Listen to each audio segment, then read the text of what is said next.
पवित्र भावभूमि, पवित्र मनस्तन, चेतन का वह पवित्र स्थल।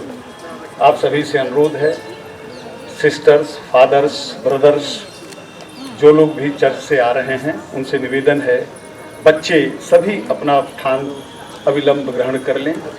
यहाँ हम सभी एकत्र हुए हैं हिज होलीनेस पोप फ्रांसिस, उन्हें अपनी श्रद्धांजलि निवेदित करने के लिए, उनकी स्मृति को नमन करने के लिए। 17 दिसंबर 1936 को अर्जेंटीना में पैदा पोप फ्रांसिस निरंतर आध्यात्मिक साधना में उच्चता को प्राप्त करते रहे।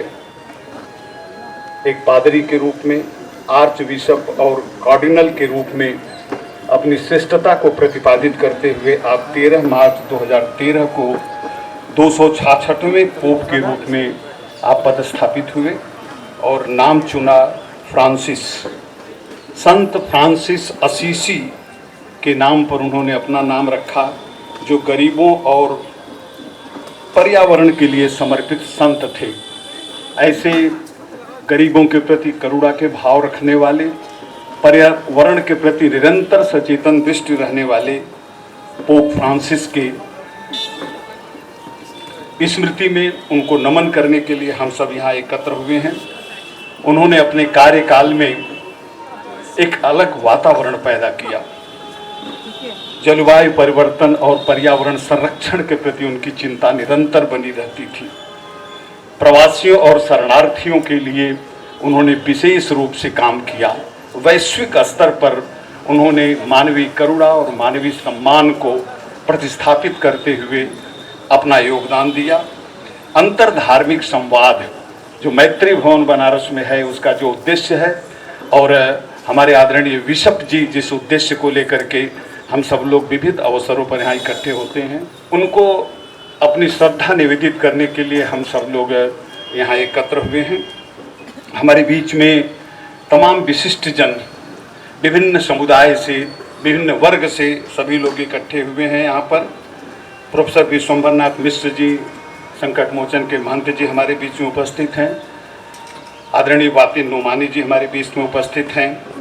प्रोफेसर अलका सिंह जी, प्रिंसिपल बसंत महिला कॉलेज हमारे बीच में उपस्थित हैं। डॉक्टर आरिफ मोहम्मद जी उपस्थित हैं। रामकृष्ण मिशन से विश्वात्मानंद जी हमारे बीच में उपस्थित हैं। डॉक्टर रमेश नेगी जी, केंद्रीय उच्च तिब्बती शिक्षा संस्थान से ब्रह्म कुमारी की बहनें हमारे बीच में उपस्थित हैं।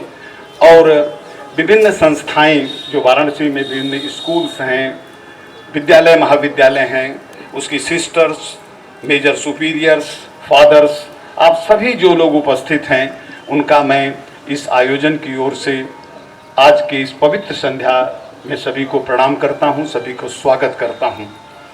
कार्यक्रम का शुभारंभ हम दीप से ज्योति मिले से कर रहे हैं।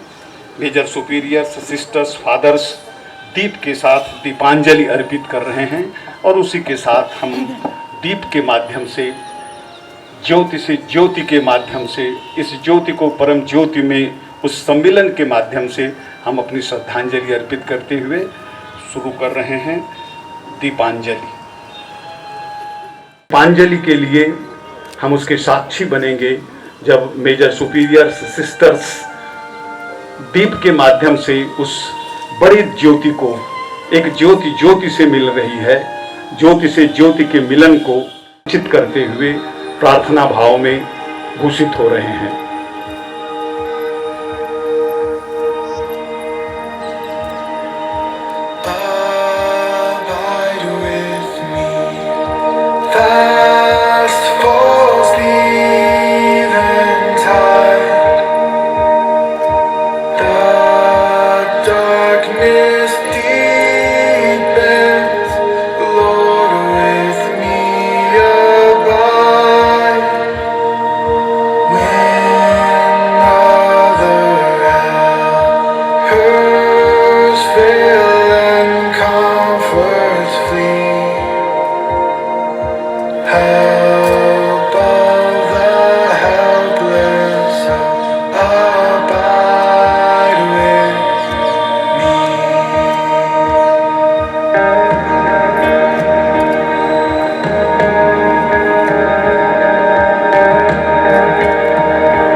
बीच में आज नहीं हैं, लेकिन आपने जो ज्योति जलाई है, मानवीय सम्मान की जो ज्योति जलाई है, विश्व करुणा की जो ज्योति जलाई है, भाईचारे की जो ज्योति जलाई है, अंतर संबंधों की जो ज्योति जलाई है, वह दीप के रूप में उपस्थित है।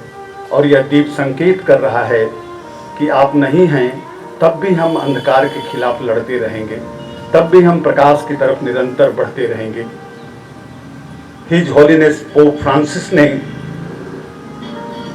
चर्च को एक नई दृष्टि प्रदान किया। उन्होंने कहा कि धर्म वह नहीं है जो दीवारों के भीतर रहता है, बल्कि समाज के सबसे गरीब और हाशिए के पड़े लोगों के बीच में जाना, उनके दुख दर्द को दूर करना, गरीबों को प्यार से सहला करके उनको आलंबन प्रदान करना, ये उद्देश्य होना चाहिए। ऐसे उद्देश्य के प्रति आज हम सब लोग यहाँ एकत्र हुए हैं। इसलिए पोप फ्रांसिस का जाना, उनको विग्रह के रूप में उपस्थित होना एक व्यक्ति के सम्मान नहीं है, एक व्यक्ति के प्रति श्रद्धांजलि नहीं है, बल्कि यह मानवीय मूल्यों की श्रद्धांजलि है, बल्कि यह सृष्टि की हरितिमा को श्रद्धांजलि है, बल्कि यह संसार की जो करुणा प्रवाहित हो रही है, ईश्वरीय करुणा हो रही है, उसके प्रति हम नमन करने के लिए यहाँ एकत्र हुए हैं। मैं सर्वप्रथम फादर जॉन से निवेदन करूँगा कि वे पोप जी का संक्षिप्त जीवन परिचय हमारे सामने प्रस्तुत करें। Father John. His Holiness Pope Francis, his original name was George Mario Bergoglio, passed away on April 21st, 2025 at the age of 88 in Vatican City. He died peacefully in his residence at Domus Santa Marta following complications from a stroke and cardiac arrest. His death marks the end of a transformative papacy that spanned over 12 years, defined by humility, reform, and a deep commitment to the marginalized. Born in Buenos Aires, Argentina, on December 17, 1936, George Mario Bergoglio was the son of Italian migrants. He joined the Society of Jesus, Jesuits, and was ordained in 1969 as priest. Known for his intellectual depth and pastoral heart, he rose through the church ranks to become Archbishop of Buenos Aires in Argentina in 1998 and was made a cardinal by Pope John Paul II in 2001. On March 13, 2013, following the resignation of Pope Benedict XVI, Cardinal Bergoglio was elected as the 266th Bishop of Rome. He chose the name of Francis after St. Francis of Assisi, reflecting his vision of simplicity, peace, and care for the creation. Pope Francis was the first Jesuit pope, the first from the southern hemisphere, and the first non-European pope in over a millennium. His election signaled a shift in tone and emphasis in the Catholic Church. From his first public appearance, eschewing papal venery and asking the people to pray for him, Francis captured the world's attention with his humility and authenticity. Pope Francis emphasized a church that is close to the people, especially the poor and the outcasts.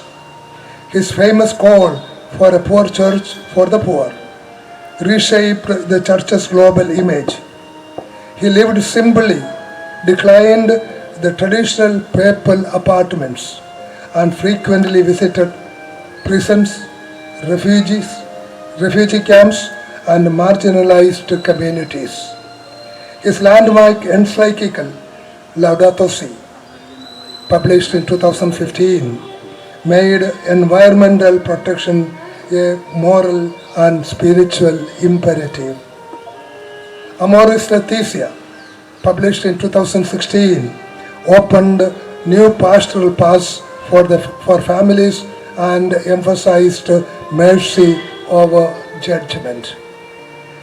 He consistently advocated for migrants and refugees, challenging nations to act with compassion. He convened synods focused on youth, the Amazon, and synodality itself, promoting a listening church. Despite health challenges and criticism from traditional factions, he remained steadfast in his mission of reform and outreach. Pope Francis faced deep divisions within the church, particularly over issues like LGBTQ inclusion, the role of women, and clergy sexual abuse. He implemented financial reforms at the Vatican and strengthened the mechanisms to hold clergy accountable, though critics claimed progress was slow. Yet through it all, Francis remained a figure of hope and bridge building in an often fragmented world. He was a global moral voice on peace, climate justice, and economic inequality. Pope Francis gave his final Urbi et Orbi blessing on Easter Sunday, April 20th, 2025, radiating serenity and strength. He passed away early in the next morning as per his wishes. He was buried at the Basilica of Santa Maria Maggiore in Rome, a symbol of his deep Marian devotion. His funeral was on April 26, 2025, drew leaders from across faiths and nations, and millions joined in prayer around the world. Bells tolled and crowds gathered in silent mourning at St. Peter's Square in Vatican City. In a spiritual testament, Pope Francis thanked God for the gift of life and encouraged the Church to remain rooted in the gospel. He asked for prayers, not praise, and offered his sufferings for the peace of the world. Pope Francis will be remembered not only as a pope, but as a pastor, one who walked with the people, especially the forgotten. His legacy is one of compassion, courage, and tireless call to love. May his soul rest in peace. जीवन परिचय था एक व्यक्ति pope Francis का, लेकिन pope Francis एक व्यक्ति नहीं थे, वो एक सिंबल थे, एक प्रतीक थे, विश्व करुणा के प्रतीक थे, वैश्विक मानवता के प्रतीक थे, प्रकृति के संरक्षण के प्रतीक थे। उस प्रतीक के रूप में उनका जीवन परिचय 2 पृष्ठ में कैसे पढ़ा जा सकता है, उसे केवल महसूस किया जा सकता है, उसे जाना जा सकता है।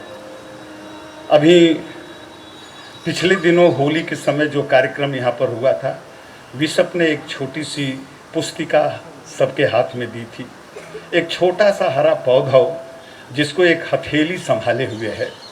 शायद इतना सुंदर सिंबल नहीं कुछ हो सकता है पोप फ्रांसिस के लिए। वह पौधा केवल एक पौधा नहीं था, बल्कि पूरी सृष्टि की प्रकृति थी। उसको संभालने की जिम्मेदारी पोप फ्रांसिस ने ली थी और उनका आशीर्वाद हम सभी के प्रति था। तथागत गौतम बुद्ध के अंतिम समय में उनके शिष्य ने पूछा, तथागत आप नहीं होंगे, हमारा शास्ता कौन होगा? तथागत ने कहा, हमारे वचन तुम्हारे शास्ता होंगे।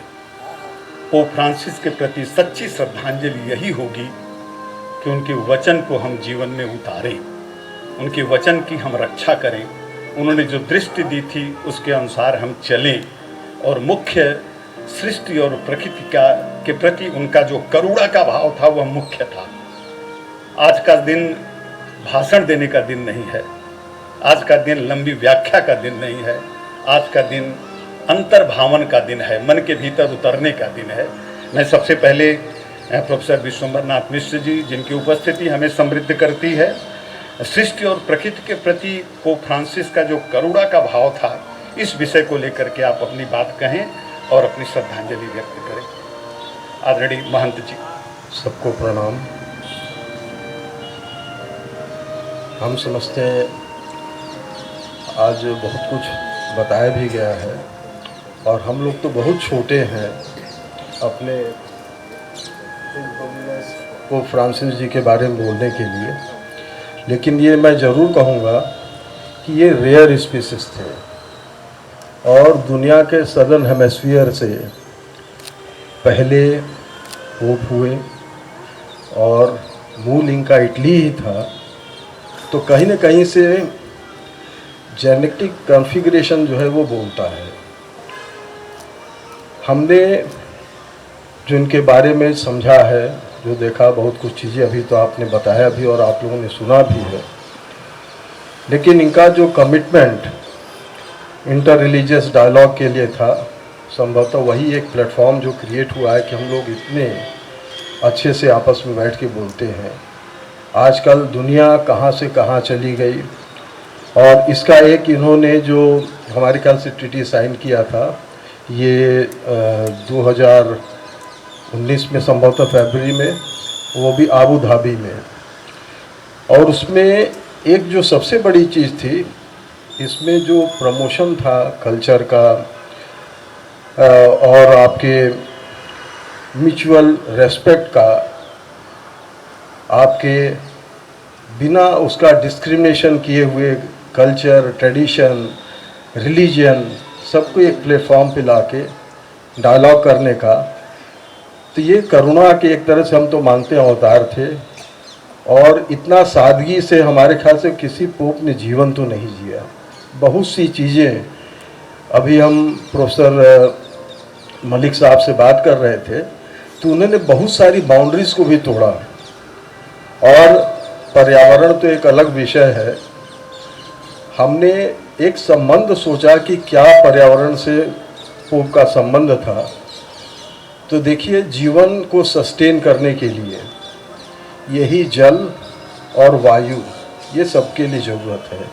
इसमें न कहीं धर्म आता है, न कल्चर आता है, न ट्रेडिशन आता है। और काउंटर बैलेंस इनको पौधे करते हैं, वो भी जीवित हैं, लेकिन आप अगर उनको अप्रूट कर देंगे या काट देंगे तो वो रिस्पॉन्ड नहीं करेंगे, लेकिन उनका इफ़ेक्ट पूरे ग्लोबल उस पर सिनेरियो पे पड़ेगा।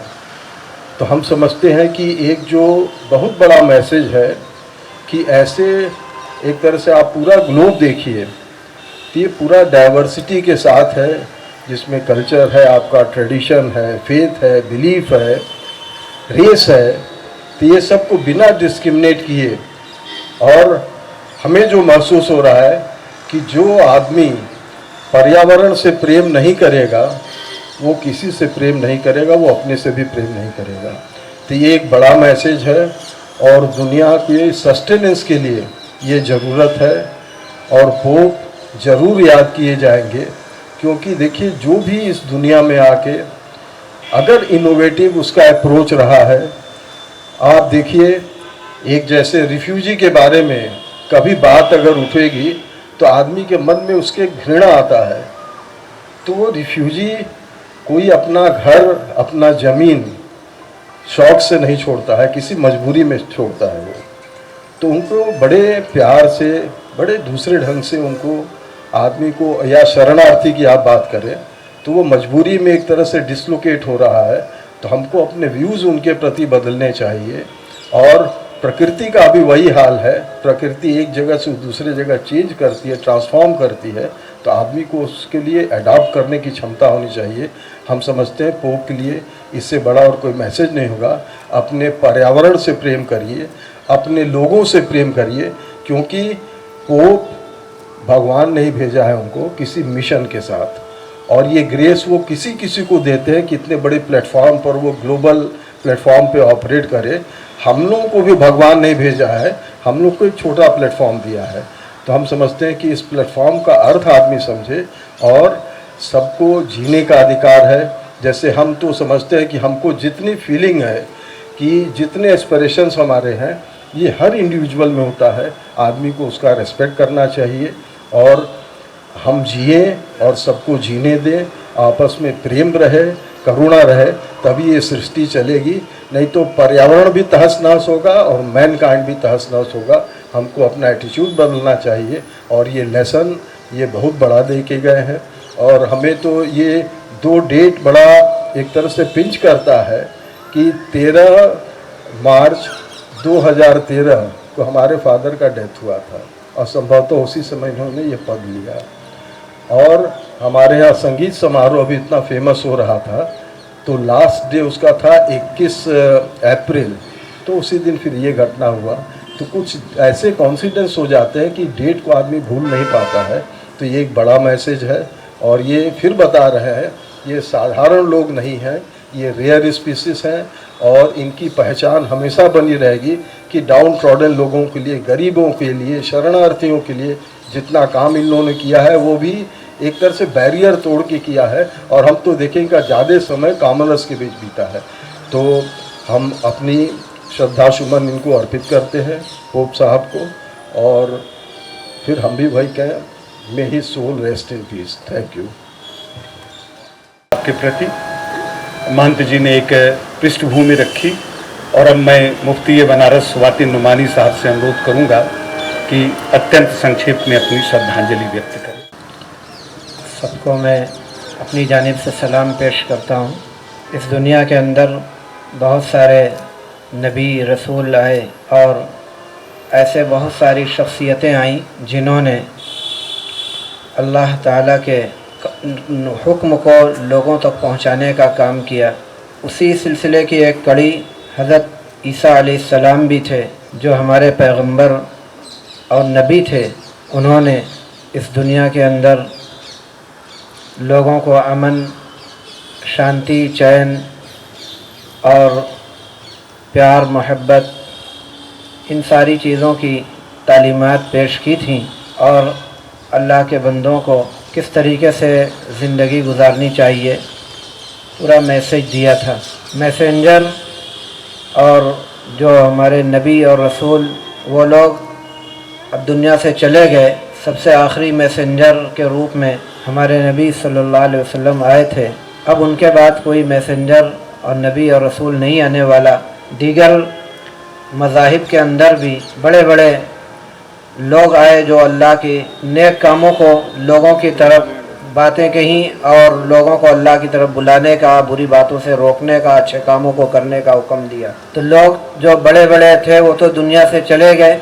उनके बतलाए हुए पैगाम को एक दूसरे तक पहुंचाना अब उनके बाद वही लोग करेंगे जो उनके जानशीन होंगे।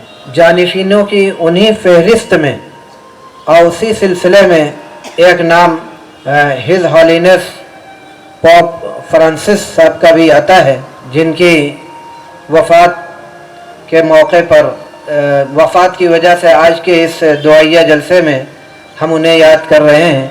उन्होंने भी अपनी पूरी ज़िंदगी अपनी सारी जिम्मेदारियों को बखूबी अंजाम दिया। इंसानियत, प्यार, मोहब्बत, मानवता वगैरह की तालीम जो उनकी ज़िम्मेदारी थी बखूबी उन्होंने अंजाम दी। लेकिन सारी चीज़ों के बाद एक न एक दिन सबको इस दुनिया से जाना ही है। और जब कोई आम आदमी दुनिया से जाता है तो कोई इतना दुख और एहसास नहीं होता। बरखिलाफ़ इसके जब कोई बड़ी शख्सियत इस दुनिया से गुज़र जाती है तो उसका बहुत ज़माने तक दिल के ऊपर, दिमाग के ऊपर उसका असर रहता है। फ्रांसिस साहब की वफ़ात भी वैसे ही है। 21 अप्रैल 2025 का दिन मसीही समाज के लिए ही नहीं बल्कि पूरी आलम इंसानियत के लिए बहुत ही गमगीन और सोगवार दिन था। और उस दिन मसीही समाज को ख़ास तौर से गमज़दा देखा गया, गमगीन थे। उसके साथ साथ उनसे प्यार और मोहब्बत रखने वाले, अक़ीदत रखने वाले जितने लोग भी हैं, चाहे वो जिस मज़हब से भी ताल्लुक़ रखते हों, उन सब लोगों के लिए उनकी वफ़ात बहुत ही बड़ा हादसा और दुख से कम नहीं है। जैसा कि अभी राम सुधार जी ने कहा कि सही खराज अक़ीदत उसी वक्त हो सकता है जबकि हम उनके बताए हुए उसूल, ज़वाबित, तालीमात पर अमल करें। मैं उनकी इस बात की तायद करते हुए मैं भी यही कहूँगा कि पोप साहब ने अपनी ज़िंदगी में जो कुछ भी अच्छी तालीमात दी उस पर हम सब लोग अमल करने की कोशिश करें और इस बात की कोशिश करें कि हम दुनिया के अंदर अमन व अमान, प्यार, मोहब्बत और ये सारी अच्छी तालीमात को एक दूसरे तक आम करने की कोशिश करें।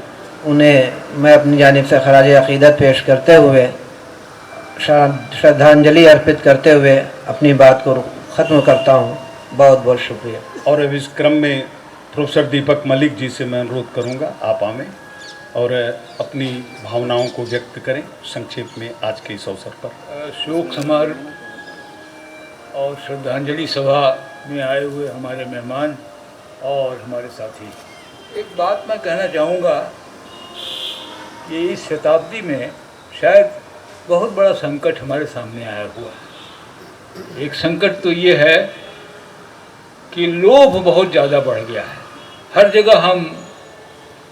मैं तो इकोनॉमिक्स का प्रोफेसर रहा हूँ, लेकिन लोभ की इतनी बड़ी मशीनरी और इतना उसका आतंक कभी देखा नहीं था मैंने। और दूसरी बात कि पूरी दुनिया बेहद खतरे में, हिंसा, वैमनस्य, ईर्ष्या, एक बड़ी अशांत दुनिया है हमारे सामने। इस अशांत दुनिया के बीच में मैं समझता हूँ कि धर्म की और जमातों की तमाम चहरदियारियों को तोड़कर अगर कोई एक आदमी हमारे बीच में इस शताब्दी में आया था तो उसमें मैं पोप फ्रांसिस का नाम लेना चाहूँगा। पोप फ्रांसिस ने दीवारें तोड़ी और कोई धर्म तब तक जीवित नहीं रह सकता है जब तक वो जीवित लोगों के कष्ट, दुख, जीवन की आकांक्षाओं से अपने को जोड़ नहीं पाए। उससे अलग होकर कोई बात नहीं होती। पोप फ्रांसिस ने पूरी अपनी जो यात्रा थी वो यात्रा इसी की ओर, उनका नाम भी अनुकंपा से है, फ्रांसिस ऑफ असिसी, प्रेम के प्रतीक, अनुकंपा के प्रतीक, एक बेहद ही एक नरम दिल के दुनिया के यात्री थे। उनके नाम पे पोप फ्रांसिस आए हमारे बीच। मैं समझता हूँ कि इस शताब्दी की जो सबसे कठिन जो दौर चल रहा है इस नई शताब्दी में, हम नहीं जानते हैं कि आगे क्या होगा। अभी आगे आने वाला जमाना तो आर्टिफिशियल इंटेलिजेंस का है। कहाँ हम रहेंगे नहीं रहेंगे हमको कुछ पता नहीं, लेकिन उस दौर में कम से कम एक आदमी एक प्यार, मोहब्बत और सीमाओं को तोड़कर आगे बढ़ा और दुनिया को रास्ता दिखाने के लिए, दुनिया को एक नए रास्ते पे चलने के लिए प्रेरित किया। मैं समझता हूँ कि उसमें मैं पोप फ्रांसिस को बहुत मैं श्रद्धांजलि अर्पित करता हूँ और मैं समझता हूँ कि उन्होंने एक रास्ता दिखाया। मैं इसी के साथ उन्हें तहे दिल से श्रद्धांजलि अर्पित करता हूँ। धन्यवाद सर। और अब इस क्रम में मैं बहुत आदर के साथ प्रोफेसर अलका सिंह जी को आमंत्रित करता हूँ अपनी बात कहने के लिए और पोप फ्रांसिस के प्रति अपनी हार्दिक श्रद्धांजलि व्यक्त करने। Good evening, ladies and gentlemen. Before I say anything, I request each one of you not to clap after the conversation. Please, तालियां मत बजाएंगे. His Holiness Pope Francis, and as he has moved into an eternal journey, our real tribute to him would be what everyone has just spoken about in terms of the life that we lead. Words are hollow. Actions is something which will indicate what we really mean to understand through the wisdom of Pope Francis. Having read through the literature which he has published, especially Laudato Si, the encyclical provides an insight into our lives, our connection with a common home for all of us, immaterial of caste, creed, religion, and that is the earth. हमें सबको ये समझना होगा, उनसे ये प्रेरणा लेनी होगी, उस सोच के बारे में एग्जामिन करना होगा एक साथ मिलकर के कि ये जो जिंदगी हम जी रहे हैं, बुद्धिजीवी कहला रहे हैं, एजुकेटेड हैं, क्या इस एजुकेशन की बात आज के परिप्रेक्ष्य में कहीं सही है? एआई की बात अभी सबने किया। एआई तो मशीन है जिसको हमने तैयार किया है अपने दिमाग से, आज वो हमको रूल करने वाली है। लेकिन क्या ये टेक्नोक्रेटिक उपलब्धियां वो सब कर सकता है जो हम इंसान कर सकते हैं, क्योंकि हमने उसको पैदा किया है अपनी सोच से, अपने डेवलपमेंट से। लेकिन क्या ये डेवलपमेंट है, और क्या ये जिसको हम मॉडर्न टेक्नोलॉजी डेवलपमेंट करते हैं, क्या ये प्रेम, सादगी, अपने कॉमन होम जो अर्थ है, क्या ये वो कार्य कर पाएगा? It has taken over the human mind. Where are we? हम कहाँ हैं?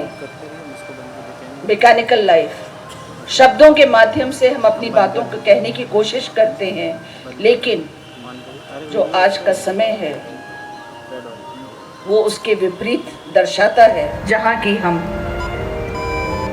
प्रेम को समझ ही नहीं पाते हैं।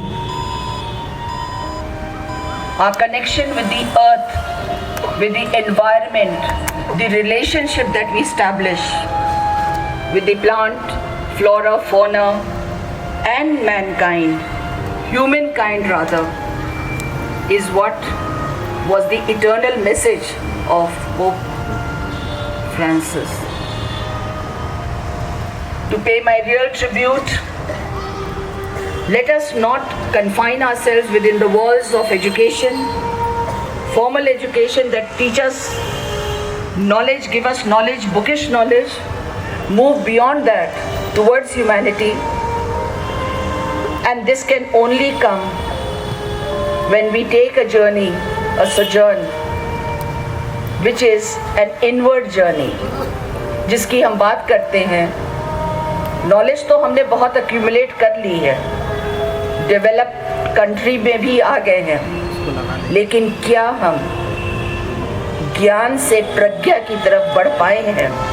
और जिस दिन हम सब मिलकर के ज्ञान से प्रज्ञा की तरफ बढ़ेंगे, जो कि कोई हमको सिखा नहीं सकता है, there can be no teacher, the teacher is oneself। जिस दिन हम इस चीज़ को सीख जाएंगे, वही हमारी असली श्रद्धांजलि होगी for a person like His Holiness Pope Francis. A request to all of you, let us think about it. This world of strife, we need to rise above it, between all man-made barriers which exist within us, to do justice unto anything that has life in it, and the earth which has given us everything. It is time to pay back to the Mother Earth, a common home, and it is through that the ecological balance towards the rich and the poor will be established, when we start caring for them. Because any disruption affects the marginalized and the poorer group, the poorer section, those who cannot afford. हम तो बड़ी बड़ी बातें करते हैं, लेकिन सबसे ज़्यादा तकलीफ से आने वाला जो समय दर्शा रहा है वो उन्हीं को होता है। तो जब हम उनसे सच्चा प्रेम कर पाएंगे, पेड़ पौधे इस ज़मीन के प्रति जागरूक रहेंगे, जो कि हमारी एक अपनी जर्नी होगी, तब जा कर के हमारी असली श्रद्धांजलि towards his holiness Pope Francis. May his soul rest in peace. Thank you.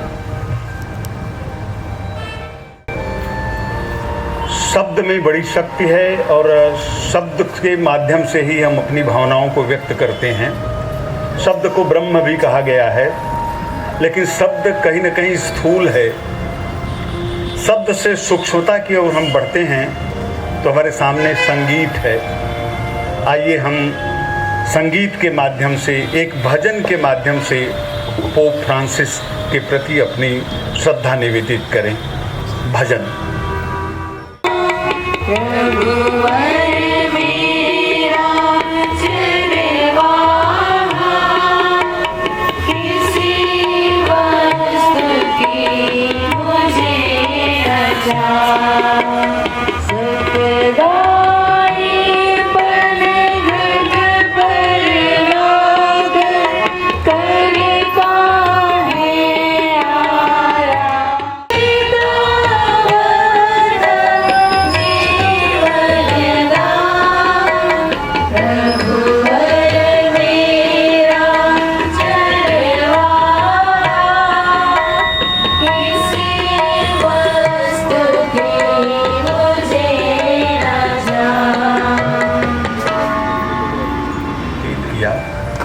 कि आज का जो दौर है वो सामान्य नहीं है। हम एक अलग संकट के दौर से गुजर रहे हैं और ऐसे समय में जबकि हम विश्व शांति के अग्रदूत पोप फ्रांसिस को नमन कर रहे हैं, तो हम किस परिवेश में जी रहे हैं। विश्व युद्ध हमारे चौखट पर दस्तक दे रहा है। उसके आग की लपट हमारी सीमाओं पर ही क्यों कहें, भीतर बाहर तक फैल गई है। यह मात्र संयोग नहीं है। अंधेरा जितना घना हो, दीपक उतनी मजबूती से जलाने की ज़रूरत है। अगर हिंसा का तांडव हो रहा है तो हम निराश होकर के नहीं बैठ सकते हैं। हमें ऐसे लोगों के स्मरण करने की ज़रूरत है जो विश्व बंधुत्व का जीवन भर राग अलापते रहे। ऐसे लोगों के कार्यों, उनके दृष्टिकोण, उनके उपदेशों को जानने की ज़रूरत है जो भाईचारे को दुनिया के सबसे ऊपर रखते थे। मैं पोप फ्रांसिस के उस भाईचारे, उस विश्व मानवता के कल्याण की दृष्टि, उस विश्व शांति के लिए, और ऐसे समय में जब हिंसा विकराल लपट निकल रही है हमारे सामने, तो उस विश्व शांति के अग्रदूत को और शिद्दत से हमें याद करना पड़ेगा। मैं डॉक्टर आरिफ मोहम्मद भाई से अनुरोध करता हूँ कि इस बिंदु को, पोप फ्रांसिस जी के इस बिंदु को ध्यान में रखते हुए अत्यंत संक्षेप में अपनी श्रद्धा निवेदित करें। पूर्ण आयोजन और समृद्ध हुआ है।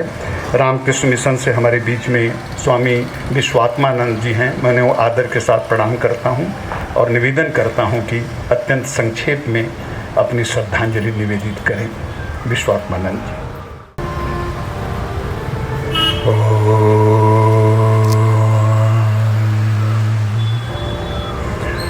असतो मा सद्गमय तमसो मा ज्योतिर्गमय मृत्युर्मा अमृतं गमय।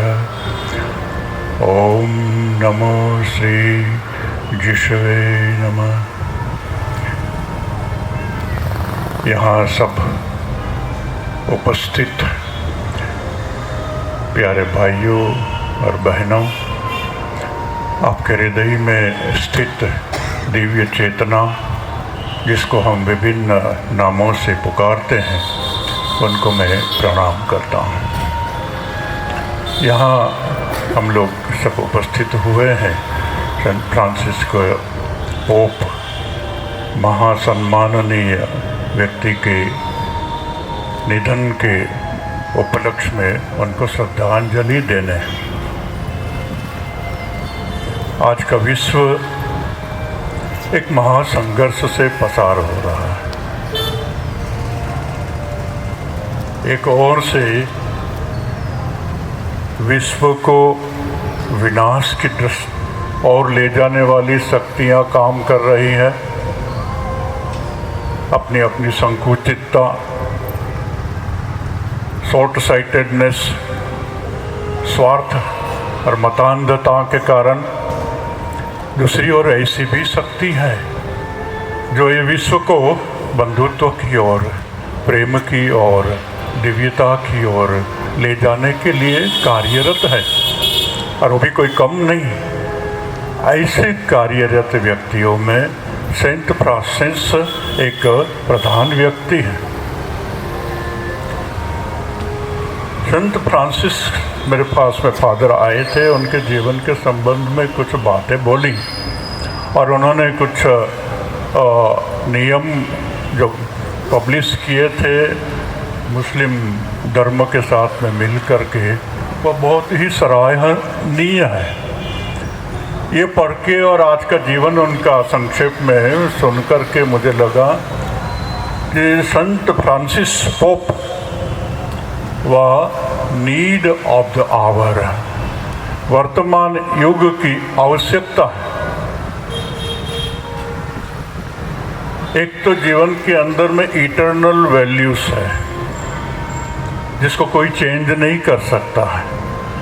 मनुष्य के अंदर में स्थित दिव्यता, उनकी आत्मा, उनका ब्रह्म, वह इटर्नल वैल्यू है।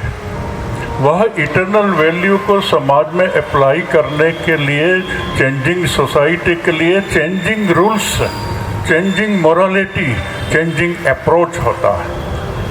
ये जो चेंजिंग सोसाइटी के लिए चेंजिंग नीड है, वह अपनी परंपरागत संकुचितता से बाहर आकर के एक बहुत बड़े हृदय और विजनरी के रूप में सेंट फ्रांसिस ने अपना विचारों को रखा।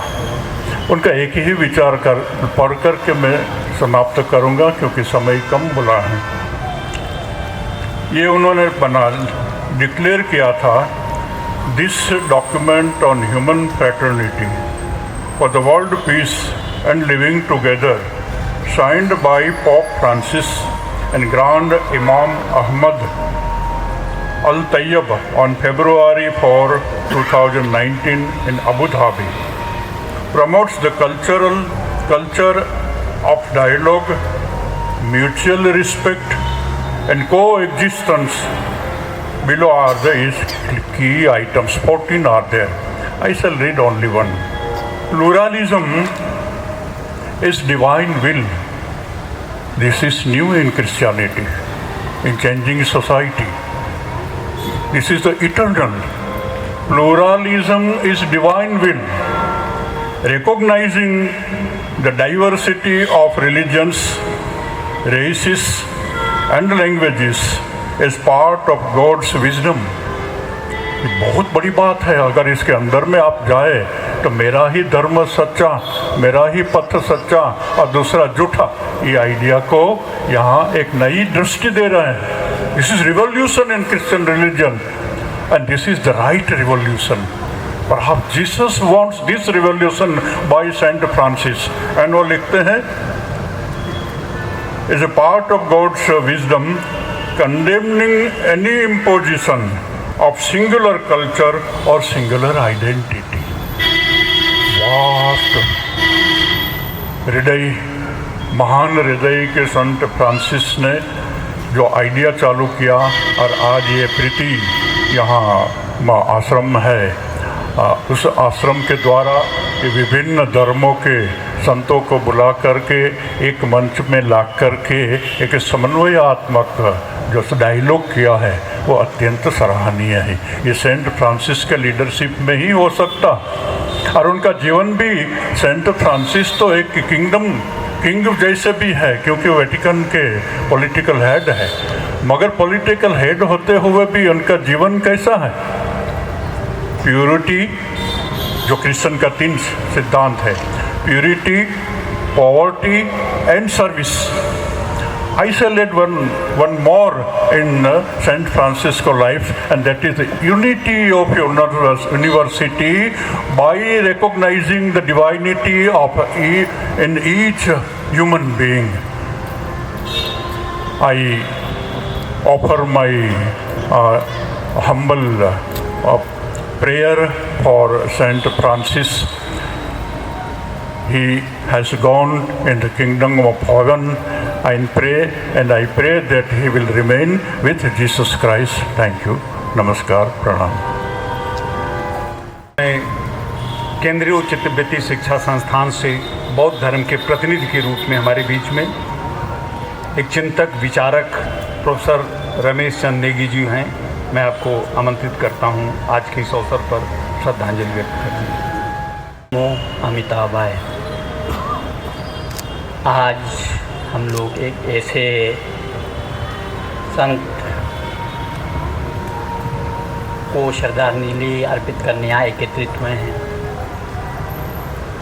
जिन्होंने संपूर्ण विश्व में एक जो मानवीयता का जो मूल्य है उसको बनाए रखा, और ख़ास करके जो हम लोग जिसको कहते हैं कि सारे विश्व में जहाँ अज्ञान है, सारे विश्व में जहाँ पावर्टी है, सारे विश्व में जहाँ एक दूसरे के प्रति ख़ास करके धर्म संप्रदाय के बीच में एक मनमुटाव है, उस बीच में से उन्होंने एक दूसरे के प्रति जो हम लोगों का एक प्रेम है, प्यार है, जिसको हम लोग कहते हैं कि वसुधैव कुटुंबकम, वो भी जो है कॉमन होम की बात करते हैं। और निश्चित रूप से जो हम लोग आज के डेट में जिसको हम लोग अच्छी तरह से जानते हैं, हम लोग साइंस को ज़्यादा प्रेफर करते हैं, और उसमें जो है हम लोग एक दूसरे के सापेक्षतावाद को, जिसको भगवान सम्यक संबुद्ध ने जो है प्रतीति समुत्पाद कहा है, उसके बिल्कुल सटीक उसमें जो है पोप फ्रांसिस ने सारे कार्य किए हैं। हम लोग तो उनको छात्र जीवन से जानते आए हैं, और उसके बाद जो है जब वो पोप बने, उसके बाद जब भी पूरे विश्व में कोई ऐसी बातें आई जिससे जो है कई संगठनों के बीच या समाज के बीच में या धर्मों के बीच में जो एक विशेष क्राइसिस निकलता था, तो उसमें जो पोप फ्रांसिस का जो एक दूसरे के प्रति प्रेम और सद्भावना की बातें जो वो कहते थे, तो निश्चित रूप से क्योंकि संपूर्ण विश्व में जो हमारे क्राइस्ट बंधु लोग हैं, तो एक उनके जो सबसे ऊंचे पद पर बैठे जो गुरु हैं, या उनके जो शास्त्रा तो हम कहेंगे नहीं, लेकिन उनके जो उनको गाइड करने वाले हैं, तो उनका जो वचन जो है संपूर्ण जो समाज के लिए जो है एक प्रेरणादायी होता है, और उसको जो है अनुसरण करने वाला होता है। तो ये आज भी, जैसे अभी कई वक्ताओं ने कहा कि वास्तव में अभी जो है हम लोगों का जो समाज है या हमारे पूरे विश्व का जो एक वातावरण है वो नए क्राइसिस की ओर जा रहा है। एक तो हम लोग अभी कई लोगों ने कहा कि निश्चित रूप से हम लोग अपने अंदर जो जिसको हम लोग भगवान ने कहा कि तृष्णा, वो बेकाबू होती जा रही है, और सारा झगड़ा उस तृष्णा का है कि सारा जो हम लोगों के जो क्या कहते हैं, जो हम लोगों का जो अच्छे फल हैं वो मुझे ही मिले। अगर ये कम होते जाएंगे तो निश्चित रूप से ये सारे जो हम लोग इतने डर रहे हैं आज के जो है जो हम लोगों के आर्टिफिशियल इंटेलिजेंस हैं, और भी कई बातें हो रही है, तो वो हम लोगों के हैं, हम ही ने बना है, लेकिन हम उससे डर रहे हैं ना। तो इसको सही ढंग से वो करने का जो हम लोगों को एक विशेष हम लोगों को ज्ञान मिलता है, वो हिज होलीनेस पोप फ्रांसिस जैसे लोग हैं, परम पावन दलाई लामा जैसे लोग हैं, और भी जो कई ऐसे लोग हैं जो वास्तव में संपूर्ण विश्व में एक अच्छी जो हम लोगों का शांति में एक समाज है उसको आगे बढ़ाने के लिए जो कार्य कर रहे हैं, और वो चाहते हैं कि ऐसा बने, और जिनके शिष्य जो है बहुत ज़्यादा हैं, तो वो जो है हम लोग जो है उनका हम लोगों को राह मिले, उनकी जो हम लोग तो बौद्धों में हम लोग मृत्यु नहीं कहते, निर्वाण कहते हैं। वास्तव में कोई भी जो बहुत बड़े संत होते हैं, महात्मा होते हैं, वो मरते नहीं हैं। उनका जो वास्तविक जीवन है, चाहे किसी भी धर्म में हो, अगर वो वास्तव में ऊंचे पहुंचा हुआ है, तो इसीलिए मैंने अभी कहा कि नमो अमिताभ है। अमिताभ जो है हम लोगों के अंदर जो वास्तविक लाइट है उसका जो प्रतीक है, और उसमें वो समाहित हो जाते हैं। हम लोग छोटे छोटे लाइट हैं ना, जितना आपका छोटा गुण होगा उतना छोटा लाइट, और जिसका बड़ा गुण होता है वो बड़े लाइट में समाहित होते जाते हैं। तो ये जो है उनके बताए गए जो रास्ते हैं, उन्होंने जो बातें कही है हम लोगों के लिए, सारे समाज के लिए, जो विश्व में जिस हम लोग डर से हम लोग अपने को जो है वो थोड़ा उसको अपने को व्याकुल पा रहे हैं, निश्चित रूप से अगर हम जो है हिज होलीनेस पोप फ्रांसिस जैसे लोगों ने जो बातें कही है हम लोगों को आपस में मिल के रहने के लिए, कॉमन हमारे जो होम है उसको जो शांति में बनाने के लिए, और उससे भी बड़ी बात जो उन्होंने जो पर्यावरण के लिए जो बात कही है, वास्तव में वो जो है बहुत बड़ी बात है। और धीरे धीरे उसको जितने आपने अपने जीवन में कहकर हम लोग जाने,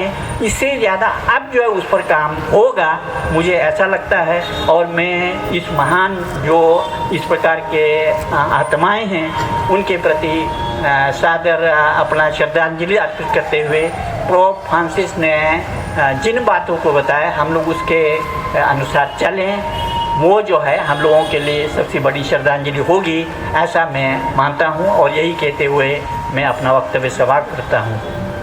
ओम मणि पद्मे हूँ। धन्यवाद। जिन सभी विद्वानों ने अपनी बात को रखा, सबकी चिंता वही है, लेकिन मुझे लगता है कि निराश होने की ज़रूरत नहीं है। जब भी संकट बढ़ा है तो इस धरती ने ऐसे लोगों को पैदा किया है, जीत उन्हीं की हुई है। रावण हारा है, अंगुलीमाल हारा है, हिंसक प्रवृत्तियां हारी हैं, जीता तो दूसरा पक्ष ही है। और इस विश्व मानवता और विश्व शांति की बात करते हुए हम समाहार कर रहे हैं डॉक्टर आरिफ मोहम्मद जी से। आप आवें और आज के इस विषय को समादृत करते हुए अत्यंत संक्षेप में अपनी श्रद्धांजलि दें। पोप फ्रांसिस के बगैर नैतिक रूप से दुनिया कुछ गरीब हो गई। कब खत्म होगा? शांति, सद्भावना, टॉलरेंस, डाइवर्सिटी और धर्म की एक नई पौध या एक नए विचार के रूप में पोप फ्रांसिस ने दुनिया को संदेश दिया। धर्म को कैसे देखते थे? विश्वास, आचार, विचार और अभिव्यक्ति की आज़ादी की नींव ही धर्म है, ऐसा आदरणीय पोप फ्रांसिस का विचार था। और यही लोकतंत्र की नींव है।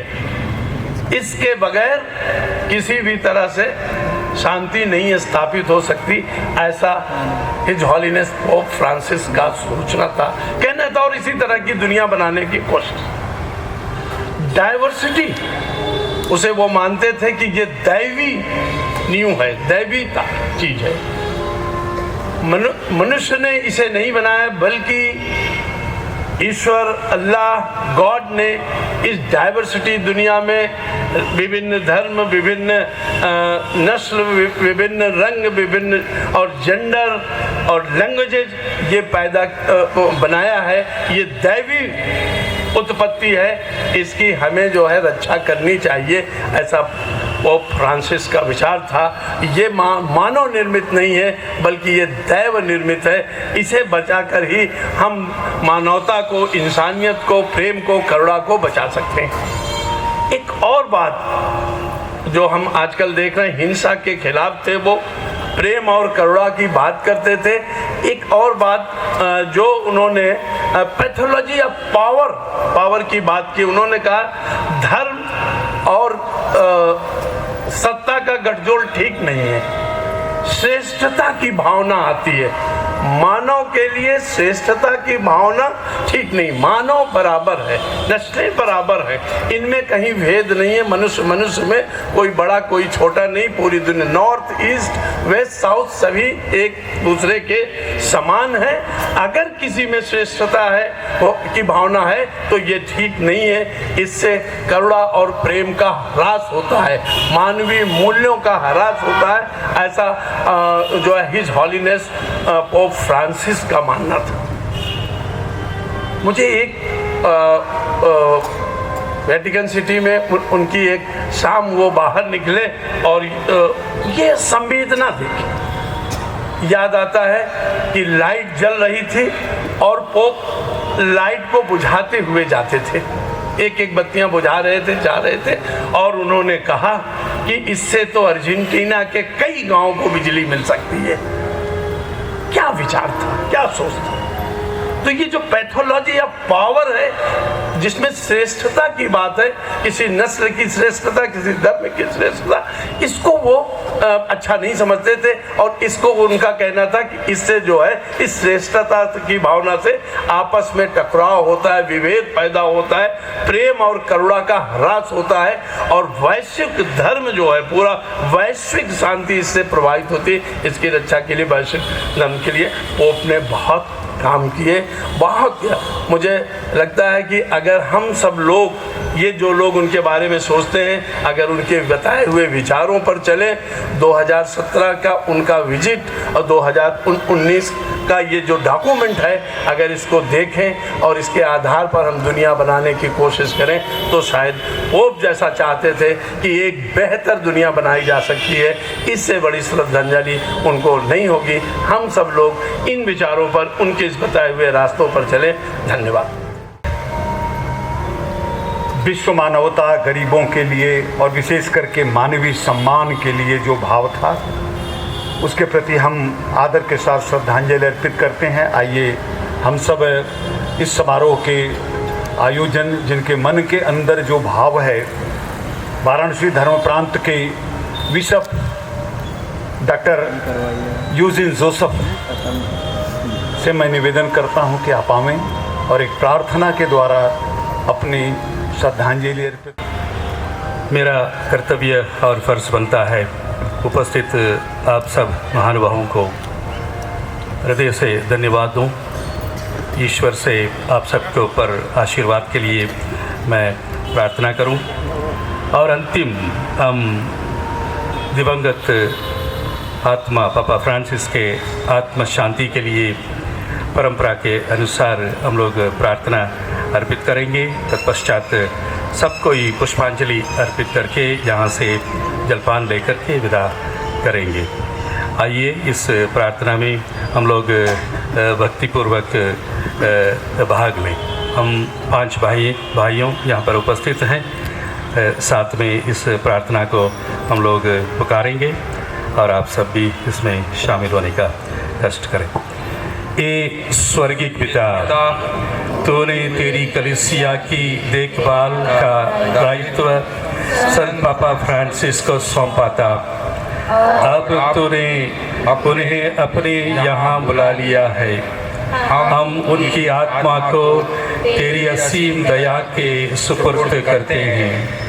उनके सरल जीवन, गरीबों और दलितों के प्रति उनके करुणामय मनोभाव और उनके विश्वास के लिए हम तुझे धन्यवाद देते हैं। अपनी दया और अनुकंपा से उनके सारे पापों को धो डाला, उन्हें शुद्ध कर और अपने प्रकाश में सानिध्य की ओर ले चल, जहाँ हम भी एक दिन पहुँचने की आशा करते हैं। उनको तेरे दिव्य दर्शन का भागी बना, हमारे प्रभु क्रिस्त के द्वारा, आमीन। जो लोग भी बैठे हुए हैं, हमारे सभी से अनुरोध है कि आप आवें और पुष्प अर्पित करके, अपनी पुष्पार्पण करके अपनी श्रद्धांजलि व्यक्त करें।